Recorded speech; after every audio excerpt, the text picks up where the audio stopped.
Olá para você que me acompanha aqui no canal do meu tio Oscar. Hoje o papo vai ser sobre o filme A Divorciada, de 1930. Pessoal, no final da década de 1920, o cinema era visto pela sociedade como um todo como uma coisa imoral, imprópria, que não deveria ser levado muito a sério. Como isso começava a ameaçar a própria atividade cinematográfica e assim os negócios, os estúdios de Hollywood então decidiram se reunir para criar um conjunto de regras que funcionou durante muitas décadas como uma autocensura de suas próprias obras.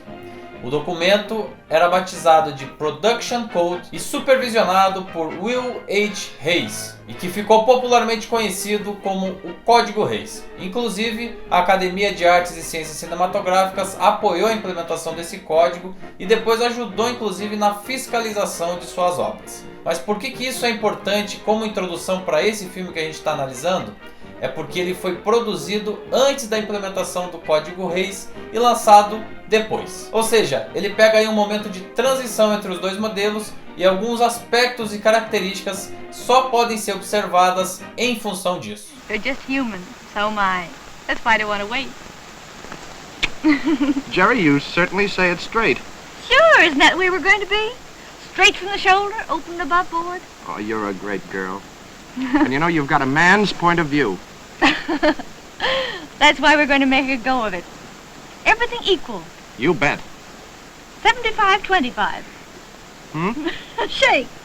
Whoops. É bom pontuar que o Código Hays era de uma forma geral conservador e tradicionalista. Os valores que estavam ali sedimentados na base da sociedade eram todos preservados pelo texto e pelas orientações do que podia e do que não podia ser abordado nas obras cinematográficas. E nesse caso, a gente tem um filme que aborda a questão do adultério. E mais do que isso, o assunto é colocado de uma forma bastante natural e aberta, algo que não seria permitido a partir dali pelas regras do código. A história do filme aborda a nossa personagem protagonista, a Jerry, que é casada com Ted. No entanto, em um determinado ponto, ela descobre a traição do marido e, para se vingar, resolve retribuir com a mesma moeda, ou seja, traindo o marido com outro homem. I didn't really intend to. But that's how it is. I had to tell you. Don't look at me like that, Ted. You don't mean that, Jerry. I'm telling you the truth.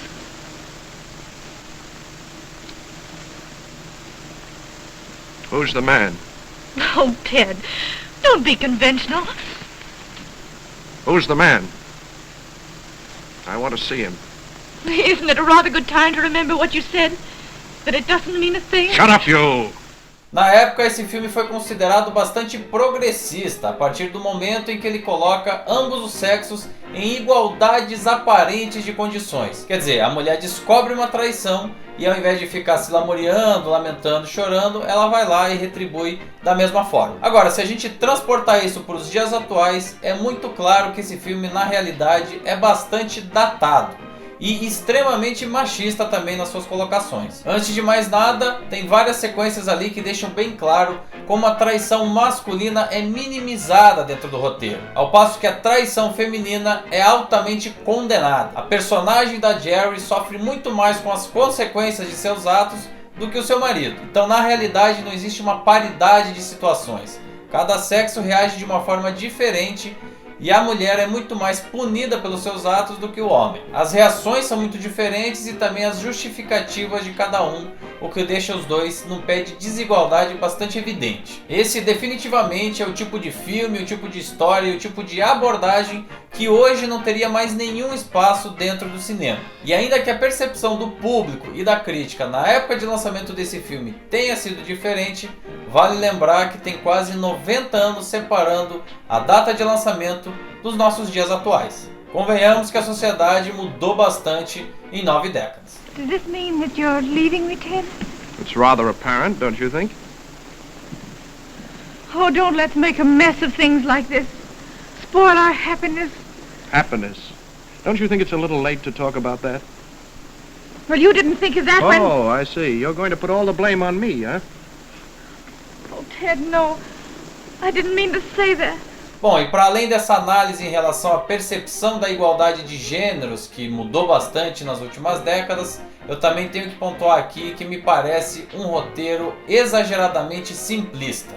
Todo o arco narrativo construído é bastante previsível e o desfecho bastante enfadonho. Pior do que isso, não existe uma cena especialmente empolgante no meio dessa história e nem um ponto de virada especialmente interessante. Em outras palavras, parece que a história foi retirada de um folhetim básico que não tem muito a apresentar para o público, a não ser aquela relação entre homens e mulheres que vão se intercalando ao longo das sequências. E mesmo isso é feito de uma forma banal demais, que não conquista o público verdadeiramente. A história que dá origem a esse roteiro foi publicada anos antes pela escritora Ursula Parrott, e o título original era Ex-Wife, ou Ex-Esposa, que inclusive era o primeiro título do filme. Ele foi alterado justamente em função do Código Reis. I had this offer, it's interesting. And most important, I found you. Dorothy will give me a divorce. You and I can be married and we'll be happy. You think so, Paul? I'm crazy about you, Jerry. Always have been. I believe you. I really do. They want me to spend 5 years in Japan. You know, we can have a beautiful time. Leave all our mistakes 7,000 miles behind us. It sounds grand. Esse foi um projeto levado a cabo pelos estúdios MGM, que, como a gente já sabe, era um sinônimo de luxo, de grandes produções. E até nisso a gente pode dizer que é uma certa decepção. A Divorciada é um filme pouco pomposo, modesto para os padrões do estúdio. São poucos os cenários apresentados ao público ao longo da projeção, pouca inventividade na direção, e de tudo o que é apresentado visualmente ao espectador, a gente pode afirmar que apenas uma das sequências tem uma certa complexidade de realização. Se trata de um acidente automobilístico logo nas primeiras sequências. Hey, come on, boys! Get my case there.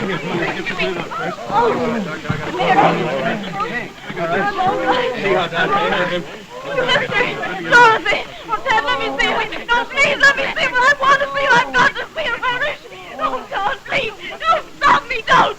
Dorothy! Talvez um dos poucos destaques positivos dessa produção seja mesmo o elenco. A gente tem Chester Morris interpretando o marido traído. Ao lado dele, um melhor amigo interpretado por Robert Montgomery. E fechando o trio masculino principal, Conrad Nagel, que por sinal foi um dos fundadores da Academia de Artes e Ciências Cinematográficas. Todos esses nomes tinham um grande apelo popular e eram muito adequados ao sistema de estúdios da época. Eles tinham uma voz muito adequada ao cinema sonoro, que estava começando a ser uma realidade ali para todos os estúdios, eram bonitos fisicamente e tinham aí o padrão que era buscado para promover seus astros e estrelas. Don.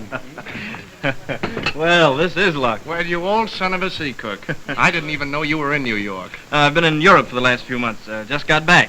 Well, you're doing a lot of that sort of thing, aren't you? Gee, I'm glad to see you. Same here. How have you been? Oh, fine. Lost my job yesterday, and I'm nursing a pretty little hangover today. Outside of that, I'm great. Oh, no, it's tough. Anything I can do? Oh, thanks. I'll work it out all right. Say, it seems ages since I've seen you. Seen any of the old mob? Mm-mm. I suppose you heard about Jerry and me. Yeah, too bad. Oh, well, that's life.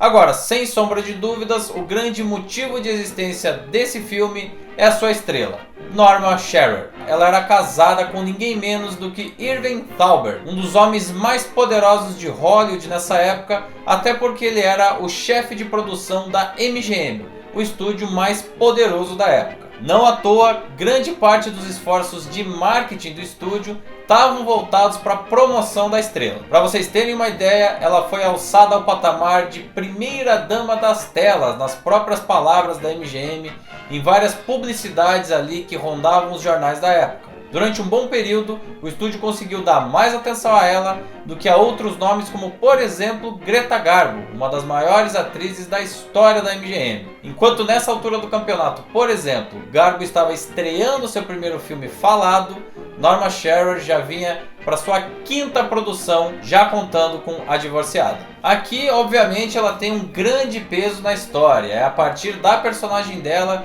que todos os outros acontecimentos vão sendo apresentados ao público. E claro, ela está muito bem no seu papel. Ela na realidade poderia não ser a maior das estrelas da Metro, mas era uma grande estrela de sua época. A beleza física, a presença nas câmeras, o sotaque, enfim, tudo conspirava a favor dela. E ela está realmente muito bem aqui no papel. Existe uma variabilidade na personalidade dessa personagem que é muito bem absorvida pela atriz. E o fato de ser um filme pré-Código Reis, inclusive, ajuda a explorar um pouco mais das potencialidades dela. No entanto, me parece um pouco desproporcional que ela tenha vencido o Oscar de melhor atriz desse ano. Certamente o lobby exercido pela MGM ao longo da temporada de prêmios influenciou e muito no voto de vários membros da academia da época. And I thought your heart was breaking like mine. But instead you tell me your man's pride can't stand the gas. Now, wait a minute, Jerry, listen. Oh, I don't want to listen. I'm glad I've discovered there's more than one man in the world while I'm young and they want me. Believe me, I'm not missing anything from now on. I don't doubt it. Once a woman throws down her fences... Oh, pin it on a motto and hang it where Janice can see it. Stop that. Oh, loose women great, but not in the home, eh, Ted? Cut it, do you hear? The looser they are, the more they get. The best in the world, no responsibility. Well, my dear, I'm going to find out how they do it. So look for me in the future where the primroses grow. And pack your man's pride with the rest. A Divorciada, enfim, é um filme até interessante pelo seu contexto histórico, por ter toda essa questão do Código Reis sendo introduzido justamente na época do seu lançamento. Então é legal você observar de que forma os filmes antes do Código se comportavam em relação a certos temas da sociedade. No entanto, é inevitável a gente observar que se trata de um filme datado, que não tem mais espaço no cinema de hoje em dia e que, de uma forma geral, levando em conta todos os elementos que compõem um filme, está abaixo da média do que a gente costuma analisar aqui no canal do Meu Tio Oscar. Jerry! What are you doing here? Surprise? I thought when I'd put the Atlantic Ocean between us, I wouldn't be seeing you. You should have found a wider ocean. Well, don't you think it would be more Christian if you'd give me a chance to forget you? You still hate me that much, Ted? Where's your husband? Oh, he's not far away. You do keep track of me, don't you? That's why I left New York, because I couldn't think of anything else. I'm still a little groggy, Jerry, but with time out, I think I'll be able to finish the game. You deserve the best in the world, Ted. There's no one that wishes it for you more than I do. E você aí, depois de assistir o filme, não esquece de voltar aqui no canal e usar esse espaço aqui embaixo, para deixar seu comentário, sua sugestão, as suas considerações sobre o filme e também sobre esse vídeo. Curta, compartilhe o material e, claro, se inscreva no canal, não esquecendo de ativar as notificações do sininho. A gente segue analisando os filmes indicados pela Academia na temporada 1929-1930 e vai partir no próximo vídeo para o título 100 Novidades no Front, uma das maiores e mais importantes produções da história da Universal Studios. Tá muito bacana, é imperdível e eu te espero por aqui.